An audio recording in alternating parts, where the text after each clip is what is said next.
Good day everyone, this is Professor A and today I'm going to teach you how to add page numbers on your Microsoft Word doc or MS Office. Let's start. What you're going to do is you're going to double click the upper portion of the document. Then select page number, select top of page, then select plain number 3. Normally, the manuscripts page numbers are located in the upper right of the document. So, kaya natin sinelect yung plain number 3. The other method is that you go to insert, go to page number, and do the same process. Okay? Instead of mag-double click tayo. Yan. So, either way, pwede yon.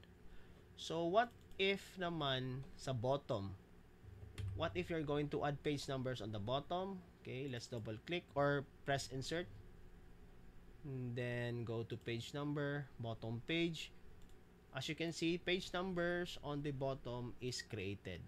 Okay, lahat na yan. Okay, down to the very last page.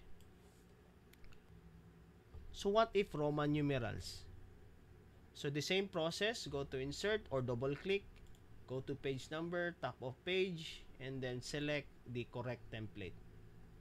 So Roman numeral 3 kasi dito sa upper right. If you notice also that the color is blue and you are told to change it to black, what you're going to do is that just highlight the number, go to home, click this color or font color, then it will change to black. And there you go. That is how you add page number. So this is Professor A. I hope that you learned something from this video and feel free to like, comment, share, and subscribe to my channels. Have a great day, everyone.